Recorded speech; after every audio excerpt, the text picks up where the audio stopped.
Hi, friends. It is me, and you can probably tell outside it's not sunny, although it is daylight. Um, it's not raining at the moment, but it is due to rain a little bit later in the day. But hey, that kind of goes with the time of year. So I'm not surprised or bummed out by it. It just is what it is. So I put out a little short video just giving an update on tour. Who knows, really, right? I guess we're all having to be trained to get used to uncertainty. Because there's a whole pile of possibilities with Tor's health, and ultimately, as far other than being on top of things and giving him what I'm told to and taking him in and so on, there's a point where you just have to let go, feel the feelings and, so as not to push something away that has to be felt. And I think that really applies to everything right now. I've been these. Keep in mind as well, whatever I say, it's not that I believe I know something. I do have some experiences direct that might give me a little advantage or something in something I've seen or done or whatever, or what I'm going through after losing Raven. But I'm just gonna turn off that dehumidifier. But I've come to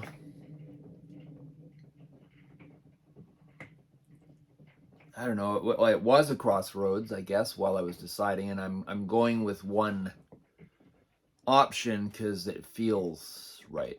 Um, when stuff comes at us, as it is coming at us, all of us, all the time, seems.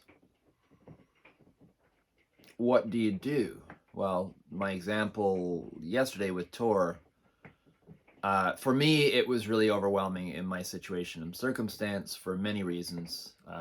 Him being so ill looking and seemingly not having a way through this because my vet didn't want to see him because he's too big and strong and he scares her. So I finally phoned her on her private line because she was closed, and she was wonderful enough to give me a number of a place in Peterborough. It was 24 hours, and called them and raced him down there. But when even the thought came to mind that I might be having this option or leave him to die, to whatever, to suffer, I knew I had to do that option, but it scared the living shit out of me. Every aspect of it was unearthing belief systems that I had put in place, some that I knew, some that I wasn't as aware of, how stationary and cemented in they seemed to be, until I had to push through them. So in that moment in the morning when I knew I had yesterday only to get whatever done, and as soon as my mind thought about any of the aspects of the day, the challenges, I went into panic. So I knew the only way I could get through it is to do one foot in step in front of the other, and to not think about the whole picture because it was just too big, too overwhelming. To the idea of getting Tor somehow into my little yellow car, get the car somehow to Peterborough, get Tor somehow into the vet, blah, blah, blah, blah, blah, was just too much. So I just right away just said to myself, okay, one thing to do and then think about the next. One thing to do, then think about the next. And that way I would only get overwhelmed to the maximum of one thing, not 20 or 50. So I backed up the car as far as I could down the road where it was melted and not onto the icy part, so I wouldn't get stuck because that would end everything right there. I knew that I needed to take the car, not the truck. There's no way I was going to get Tor up into the truck anyways. The car was low enough, and that worked. Backed up the car. I remembered the big toboggan sled that I have for pulling things in the winter, like a wagon. So I thought, okay, that's big enough to fit Tor in. I won't figure out how I'm going to get him in there, but at least I have it if I need to. I put that near where Tor was. So I basically just set everything up, loaded the car full of stuff, ready to go. Got my information from the vet. Told him I'd call as soon as I was in the car ready. I somehow managed to get Tor into this sled. Like, he didn't want to go in, and then when he was in, he wanted to jump out. So I managed to do that, and only that. Only think about that, because it was just too overwhelming. And then I had to get him up a slanted skating rink, basically, of the area where I have parking in the winter, and I had no traction with a 200-pound dog.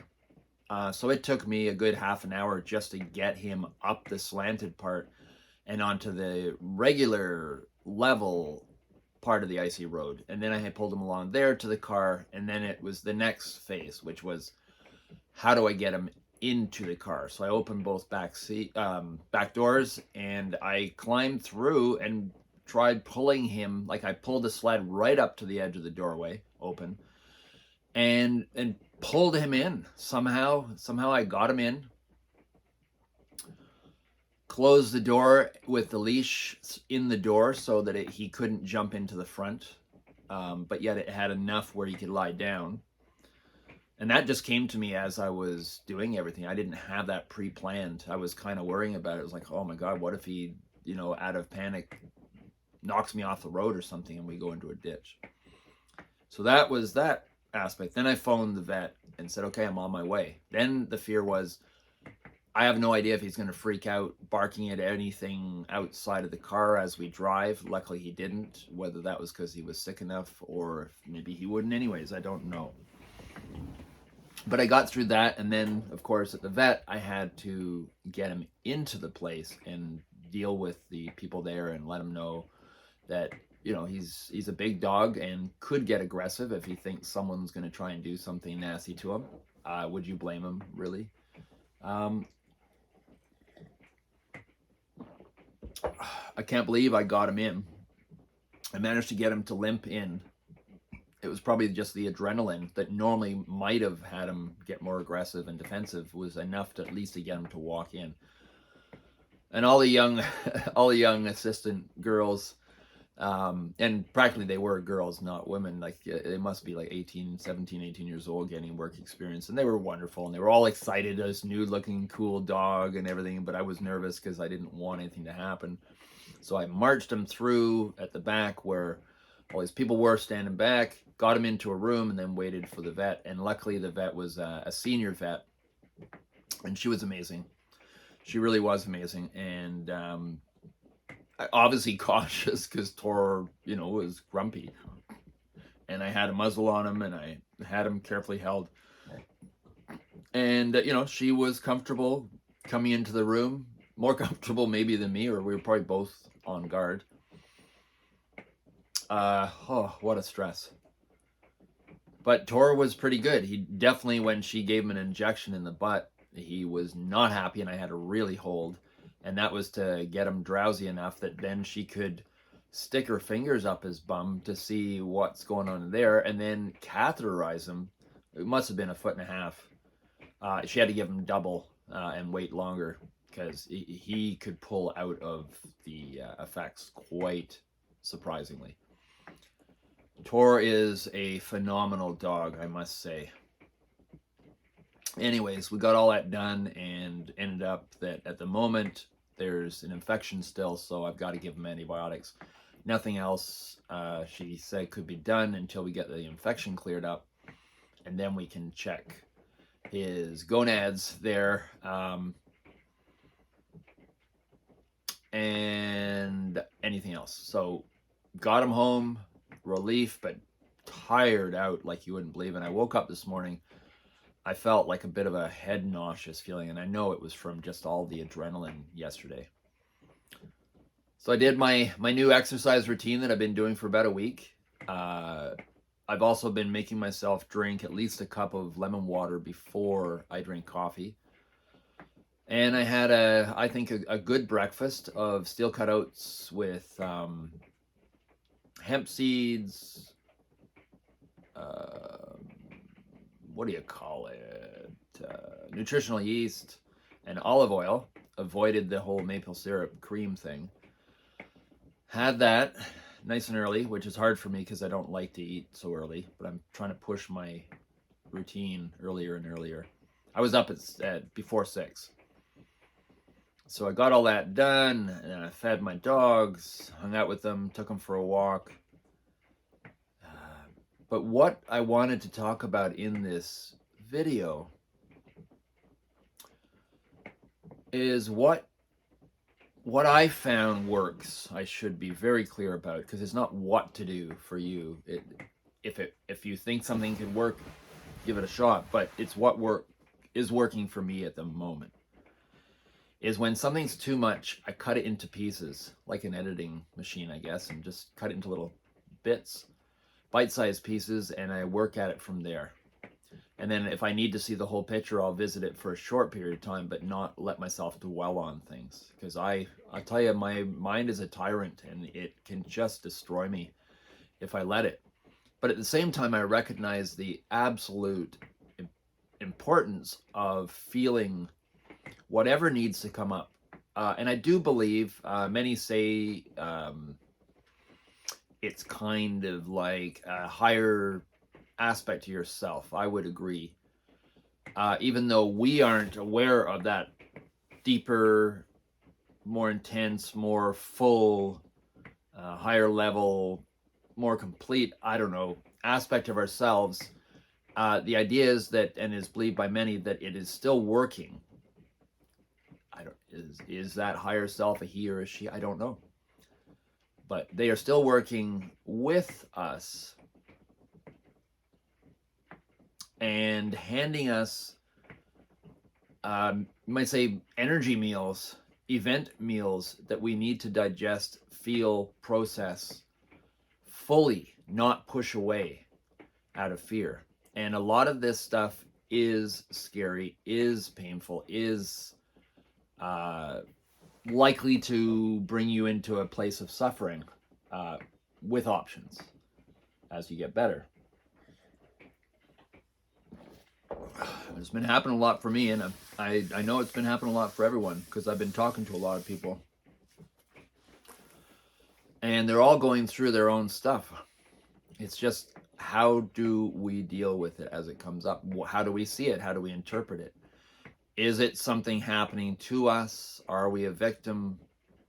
Is it something more on an internal level? Is it our higher selves handing stuff on a silver platter?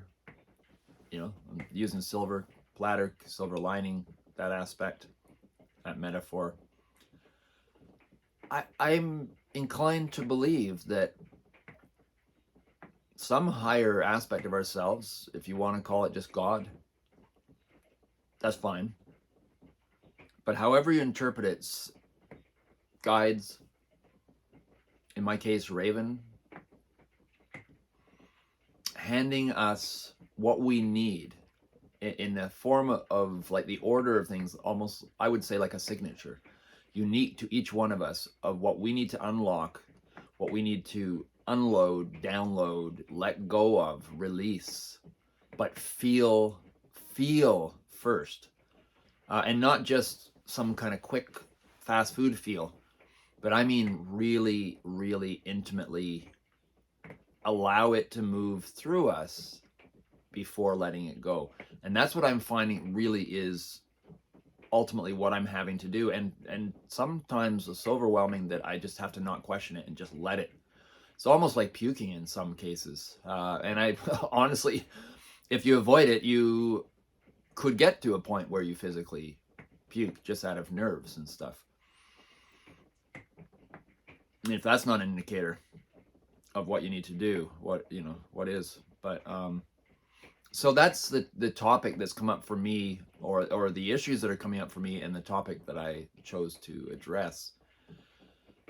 for everyone, I don't know what you think. I don't know what you believe.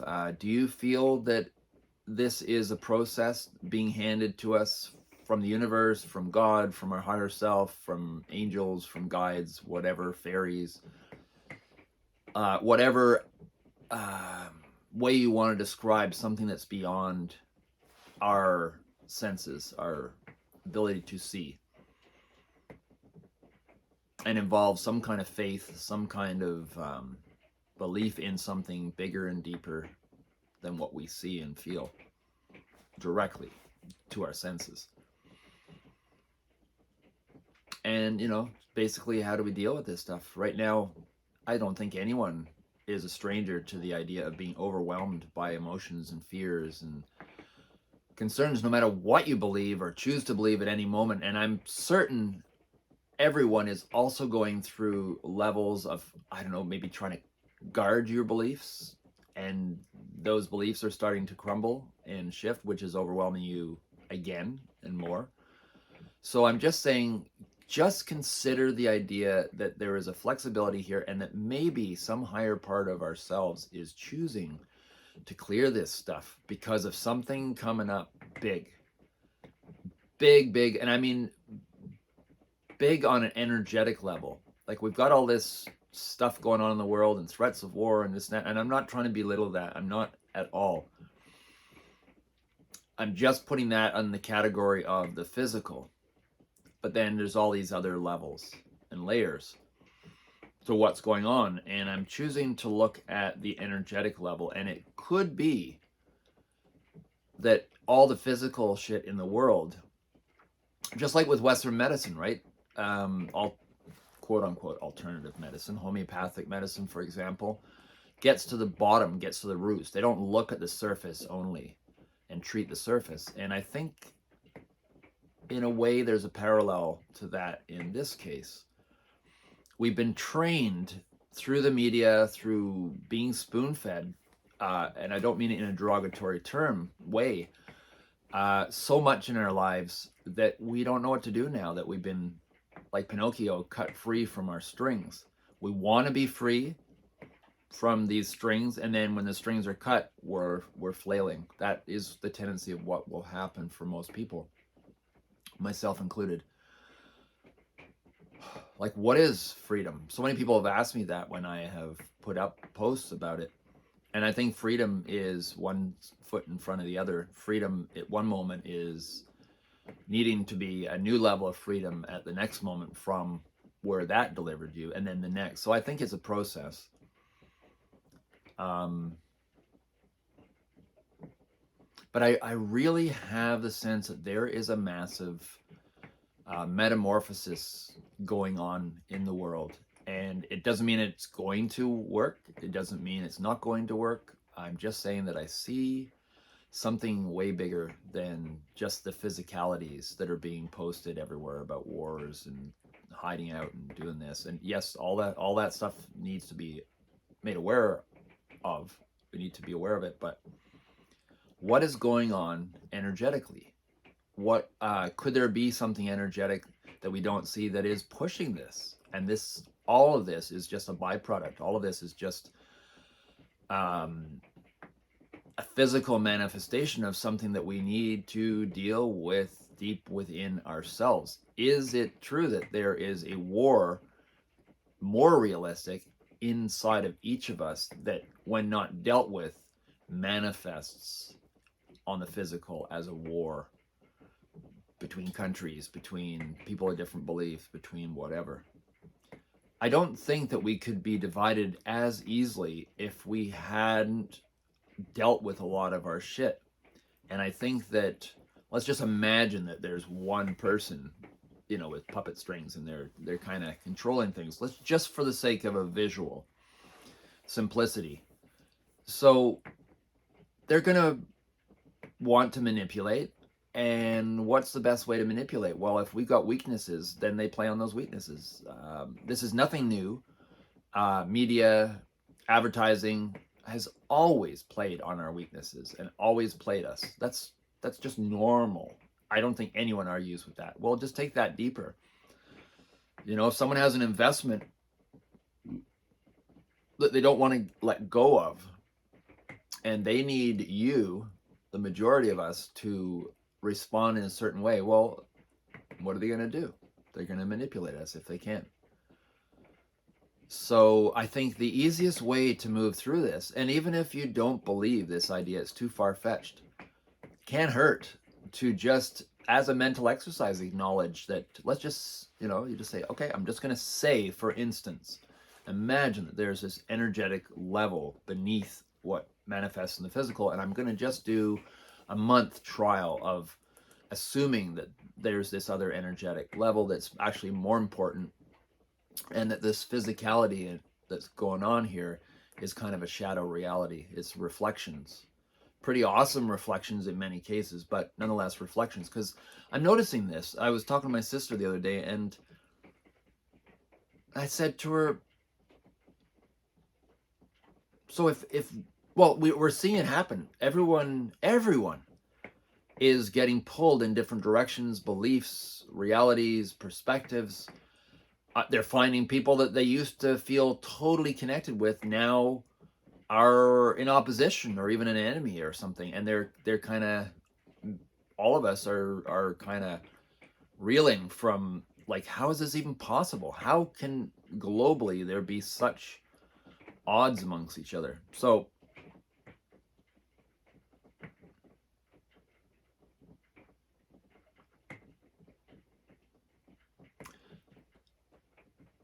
we've got proof right there that subtle things happen and our values change, our perspectives change. Someone that we considered a friend is not considered a friend anymore. We're not sure what to do about that. Just kind of put it on bookshelf for now.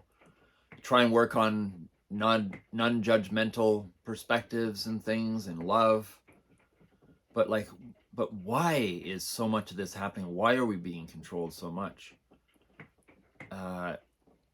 It's a difficult one, but my sister and I noticed that it is very real what's happening, that as things change, our life experiences change our perspectives, in essence they change our mind. They change how we see things. I mean, on a small scale, you can go out on a sunny day but you're feeling really miserable and you feel miserable. So clearly your mind can influence how you see the world. Well, if you take that 20 steps further, deeper in, literally on that level, our perceptions can literally change that which is around us that otherwise hasn't changed at all. And yet it will have changed. So it is very, very realistic that the world could, using the word metamorphosis, could completely shift. But, and it's wrong to say in here, because I'm relying on the mind. It's whatever the energetic aspect of us, perceptions in the mind, in the gut, in the belly, in the head, in the heart, however you perceive it.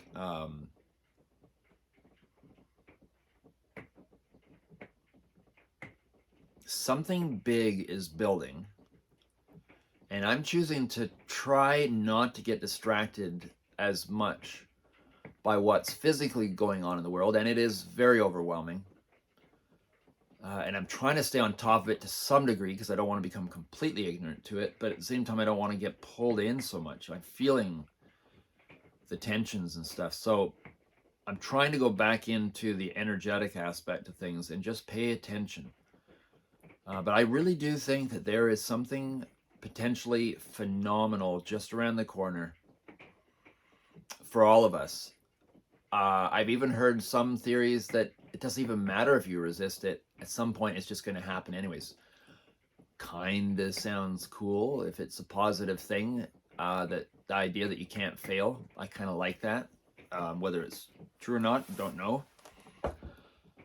But it does give me a little bit of comfort, not just feeling like I'm flailing and not knowing what the hell is going on and not sure where a bomb's going to drop next, kind of thing.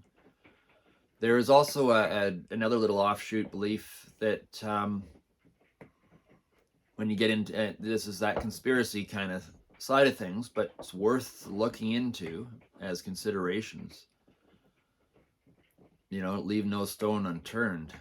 And that is the idea that there is some sort of deep shadow government, for lack of a term.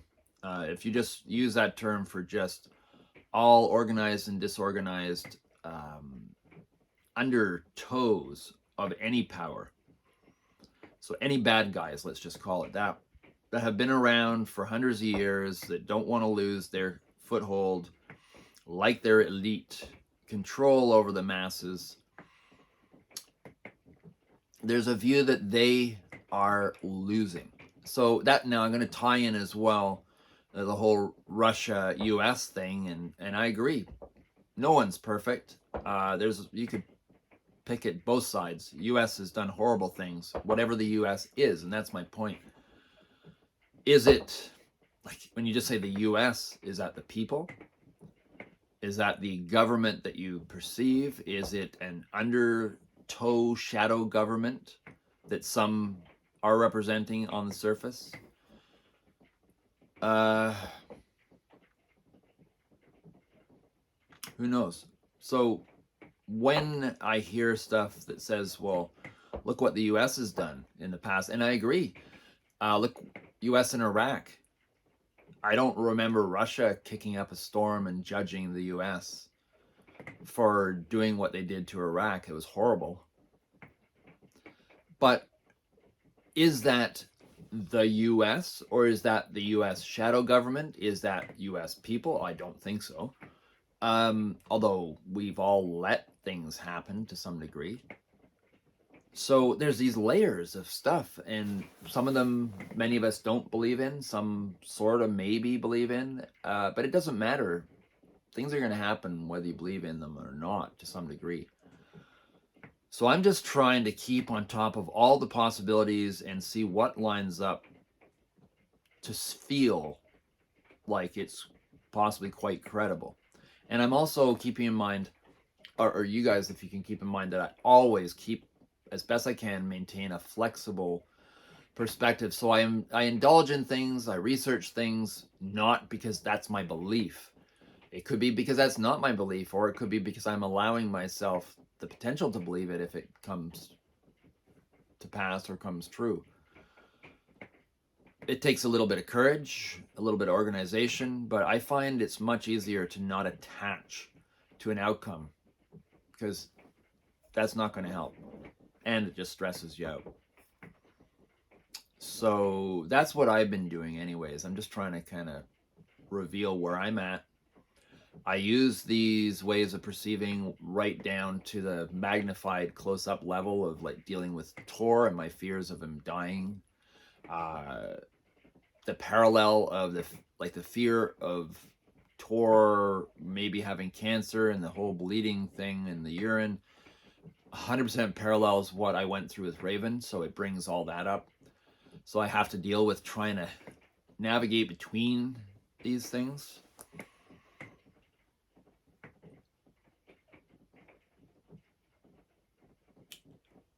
But I really, well, boy, do we ever need healing. Every one of us. Oh my gosh. And my plans for this place to become a retreat space for people to heal emotionally and physically is, I'm now realizing that finally, for once, I was 100% slightly ahead of the game, or somewhat. But wow, people are going to need so much healing, and I don't know how that's all gonna pan out, but I don't need to know. That's the thing of avoiding psyching ourselves out into overwhelm. It's just too big, the whole thing. So there has to be, when something is too big, there has to be a shift and a reliance on something other than the mind-ego bond connection that has led us astray. It doesn't mean abandoning the mind-ego. I don't know if you can, unless you become brain dead or something. But I think it's necessary to bring the heart as an organ of perception into the equation. And there's a lot of studies that show that the heart is very different than what we first thought, just being a pump and a muscle. I won't go into that right now. I mean, I could talk about it for freaking hours, just that. But there's lots of reading material out there. HeartMath Institute is one great, more scientific studies and perspectives. There's Stephen Harabuner, who I got the whole intro from of this concept. James Hillman is the first person, academic, to ever have written about it in an essay of the heart as an organ perception. I mean, so there's lots of reading material out there, and then your own experiences. But now someone else might use different terminology. They might use, I'm not well versed in this, but a Christian might say, letting Christ into your heart or life or whatever might have the parallels. Someone else might just say God. Someone else might, say Allah. Someone else might say Great Spirit or Grandmother or, Pachamama. But I think overall it goes to a similar value system and perspective and insights that come with that. So in essence, I feel that we're being moved out of a dimension where all this conflict and ego-based competition ad nauseum exists and flourishes, just like a bacteria, just like, some parasite. Let's look at it that way. It's a parasite, energetic parasite that we are being taken over by. If you want to read up on something, then Gnosticism is a great one. Their creation myth talks about archons, and that's a whole other story as well. It's their way of perceiving and articulating and be able to write about these energies that are not life-affirming, but explain everything that's going on in the world right now. And they wrote this, studied this, oh God, I don't have dates. A long time ago. And these were scholars, and they did a lot of entheogenic, psychedelic plant medicines to go deep within themselves for these kinds of knowledge and truths. I'll give you an example. The astrolabe was discovered and developed by a Gnostic, some say priestess. And there's lots of information on that, and even movies. But, so I got a lot from Gnosticism, studying that. Also, Gnosticism gets into how the planet, sort of the Gaia theory, how the planet has become conscious. But going right back to the point being that I believe, we are more than we see ourselves as. And right now, all this conflict, and some of us think, oh, if we just get a better government, if we just get a better way of controlling people, it's like we've lost any belief in ourselves, and we just feel like we're these crazy animals that can't be controlled properly, so we need a harder government or, harder hand and some slimier method. And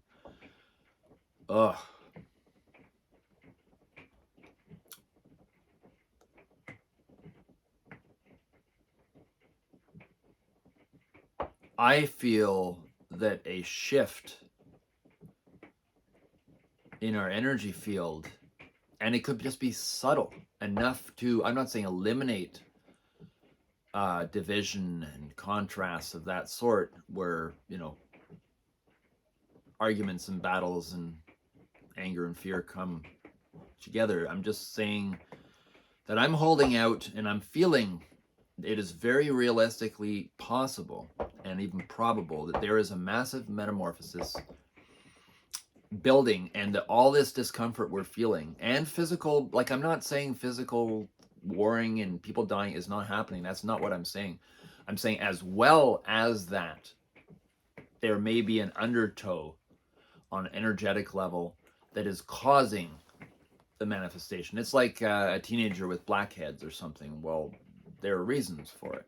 You don't just keep just dealing with the physical manifestation. You get into your diet and work with other things. So could we be on the brink of a possibly positive metamorphosis into, like, we could look the same except that our perceptions would change, so therefore we wouldn't look the same in that sense, if you understand what I mean. It's not like we're going to suddenly grow limbs and stuff. Now, Stephen Buhner, a master herbalist that I studied with years ago, I went to Nelson and worked with him there. I still remember this, what he said. And oh my gosh, it was so uplifting for me.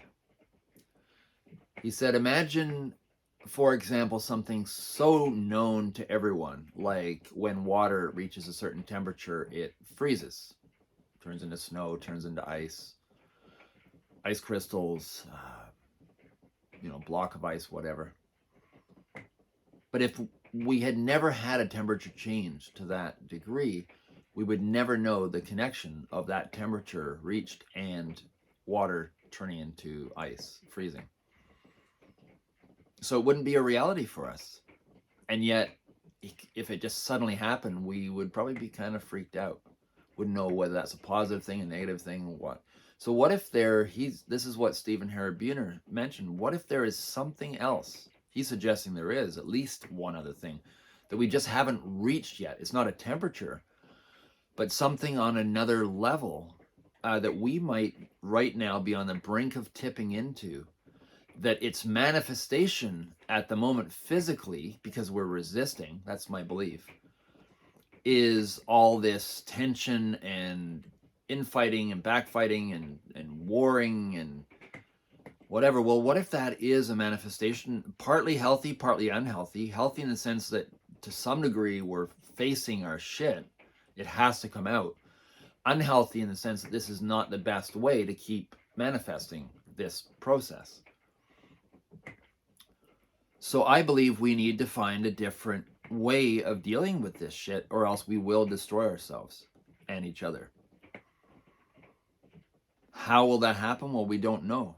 We've never reached this place before, but a certain level of faith in this possibility, I think, is necessary. And then a certain level of people that are able to dip deeper, energetically speaking, can retrieve little bits of information about what can help us and guide us through this.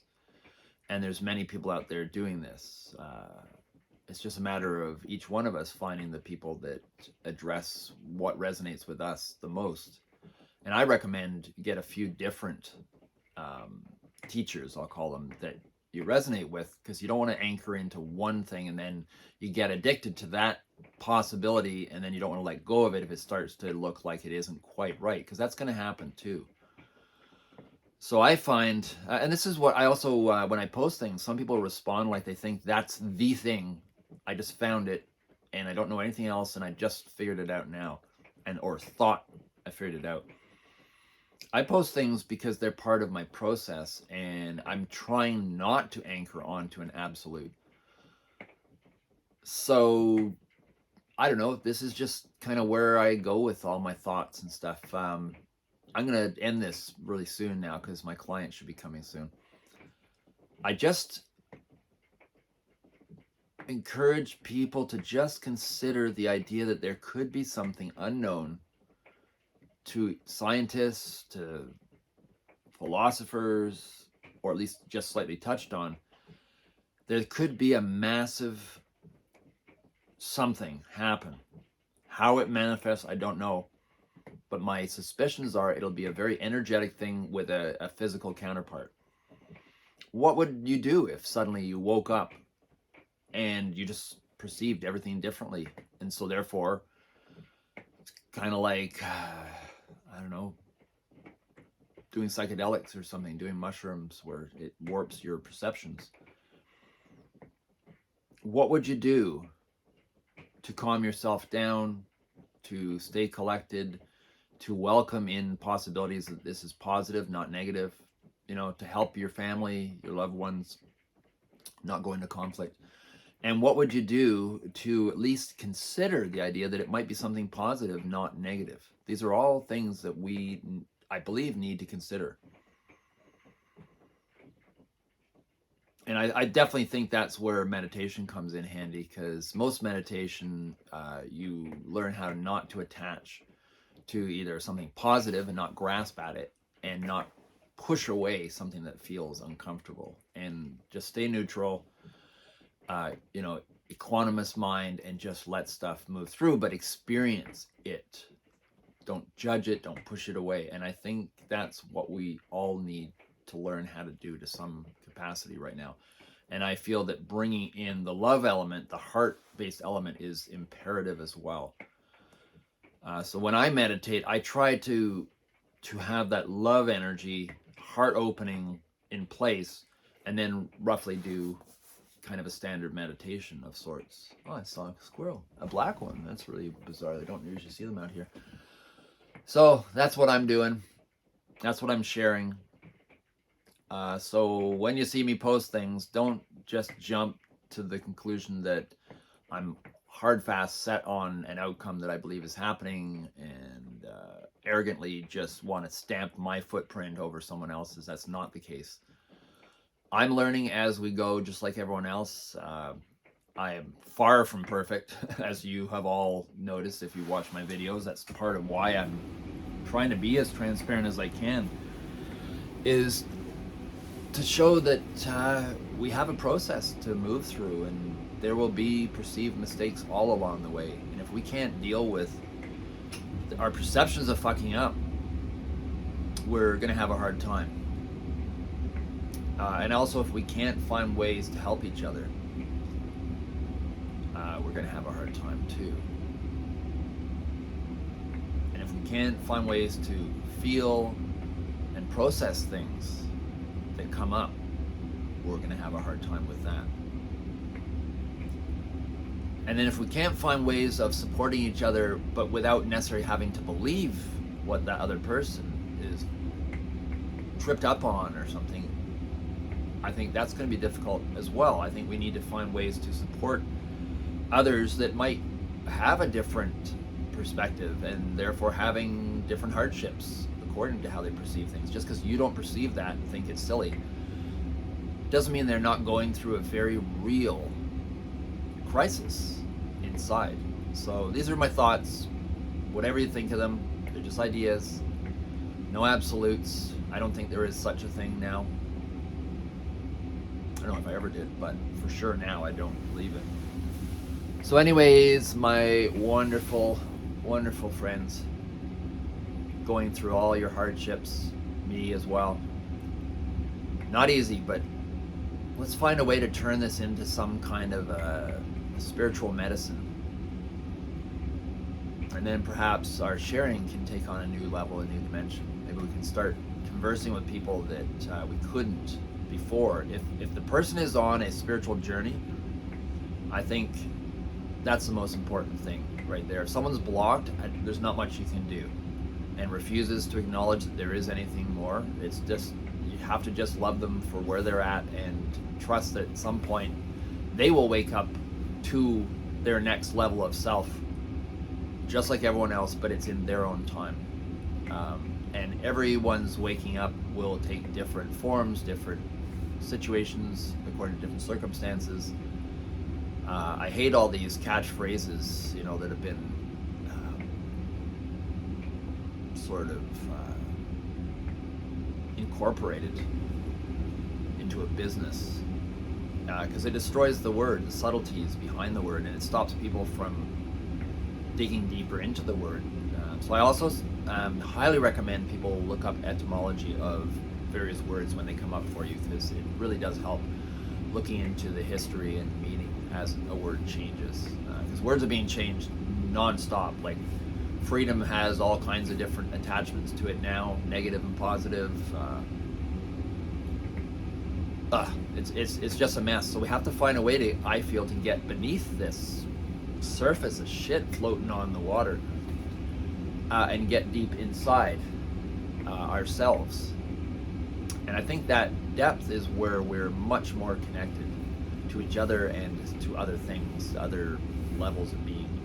So please hold in your heart. I highly encourage people to just hold in their heart the possibility that something else is going on.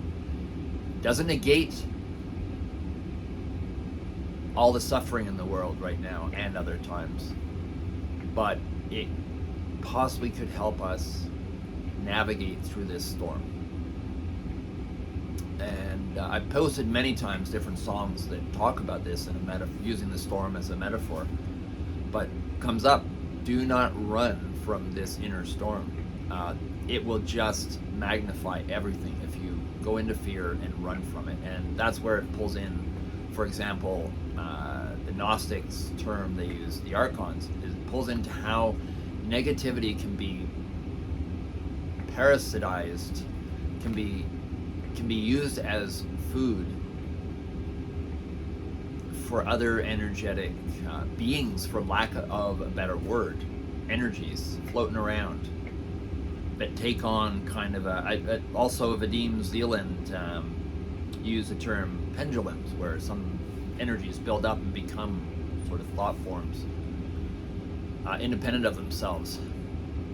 There's lots of literature out there, and nothing's an absolute because it's a metaphor. And I think we rely on metaphors when we're at the edge of an old reality about to leap into a new reality. And that's this metamorphosis that I talk about. And I find the chrysalis is the caterpillar, the chrysalis, the butterfly, absolutely amazing metaphor. And the newer information about how the caterpillar actually goes through a death struggle adds another level of insight into this process that we're going through, that I believe we're going through. So I think this is really positive. I know many people listening to this will think it's a load of hogwash, and that's great. Hold on to that belief. If it is your belief, it's where you need to be right now. But I just encourage people to just keep a little bit loosened up and allow, because remember, we're energy. We're not a solid illusion. We're wavelets and particles, and we're vibrating all the time. So keep in mind that if you grasp onto things, you're just going to create suffering for yourself. So it's also a process of letting the energy move. This too shall pass, and move on. And as these things happen and move through, just keep in mind that other things are happening. Just because your senses can't pick up on them doesn't mean there isn't more going on than meets the eye. I think I'll use that as our ending. Have a wonderful day.